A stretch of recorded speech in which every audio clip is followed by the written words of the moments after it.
All right, let's dive right in. Today, we're looking at one of the most powerful and, frankly, haunting visions in the entire Bible. It comes from the prophet Jeremiah, and we're going to break down how he describes something more than just destruction. He describes the complete unmaking of his entire world. So let's get into it. Verse 23 kicks things off with this absolutely staggering image. Jeremiah looks out at his homeland, Judah, and what he sees is a world that has been unmade. It's a direct, chilling echo of the state of the universe before creation even began. This one verse sets a terrifying stage for everything else that's about to unfold. You see, you've got to understand, this isn't just about an army knocking down walls. What Jeremiah is describing is something way more profound. It's a systematic, step-by-step reversal of the creation story itself.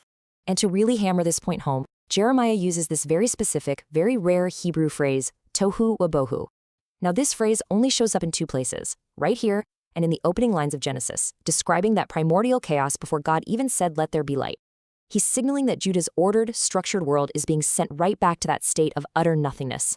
Now, here's a crucial thing to get. This isn't some sci-fi vision about the end of the entire universe. Scholars call it covenant decreation. It's about the collapse of a nation's world, their society, their culture, their lands, and it's happening for one reason. They broke their foundational covenant with God. And you can see just how methodical this is as Jeremiah lays it out from verse 23 to 26. He just unwinds the creation story piece by piece. First, the land goes back to chaos, undoing Genesis 1 and 2. Then, the heavens go dark, pulling back the light from Genesis 1:3. The birds, representing all animal life from Genesis 1:20, they're gone. And finally, humanity itself, the pinnacle of creation in Genesis 1:26, vanished. It's a total, devastating undoing. But just when the vision hits rock bottom, just when it feels like total, complete annihilation is the end of the story, a single line of text flips the script. This line, right here from verse 27, is the absolute pivot point of the whole passage.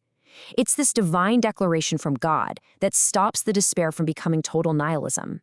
It says, yes, judgment is here. Yes, it's devastating, but it will have a limit. It is not a complete and total erasure. And this just brilliantly sets up the core tension running through this whole vision, doesn't it? On the one hand, you have God as the creator, allowing this ordered world to fall apart as a consequence of sin. But on the other hand, you have God as the covenant keeper, who is actively restraining that destruction, making sure to preserve a remnant because of the promises he made. So let's move on and see how this judgment, even with its limits, is described as absolutely final and totally unavoidable for that generation. Verse 28 is, well, it's stark. And you might read this and think it sounds like God is just being emotionally stubborn, but that's not what's happening. This is a statement of judicial finality. I mean, think about it. For decades, prophets like Jeremiah had been warning Judah, begging them to repent, and those warnings were ignored. The time for if is over. The verdict is now being carried out. Then in verse 29, Jeremiah just paints this picture of total futility. The whole social structure just collapses. People are fleeing the cities, running for the wilderness, trying to hide in bushes and among the rocks. But the text is clear, there is no refuge. Every single city will be left empty. And here's the thing, this isn't just some abstract poem. It connects directly to real hard history.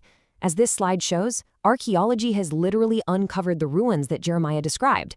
Excavations in Jerusalem, Lachish, and other major cities in Judah have found these thick layers of ash and clear signs of violent destruction and abandonment, all dating to around 586 BC, right when the Babylonians invaded. So after showing us the what, the prophet then shifts gears to explain the why. He goes back to the root cause of all this, using this really powerful metaphor to explain Judah's fatal mistake, political adultery. So in verse 30, Judah is personified as this woman dressing herself up to be desirable. And look at what she's wearing, the crimson clothing, the gold jewelry, the painted eyes. This isn't for her true husband, God.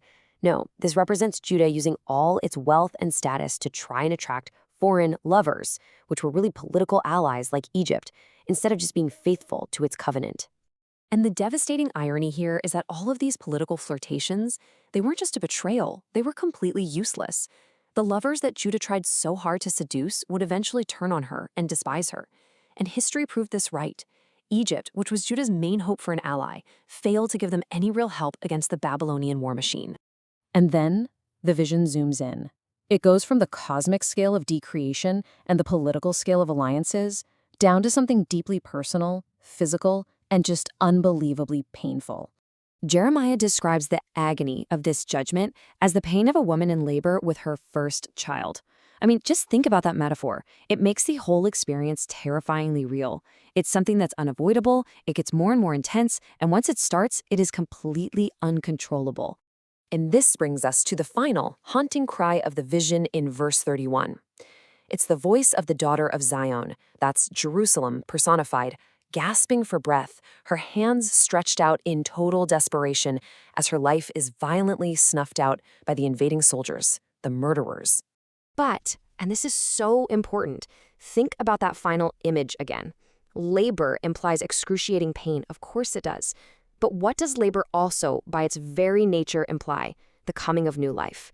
The judgment hurts beyond imagination, but it's also preparing the way for restoration.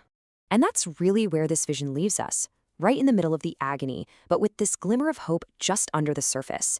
It forces us to ask ourselves, if this terrible decreation isn't a final death, but actually the painful birth of something new, what does that tell us about where real hope can be found, even in the absolute darkest of times?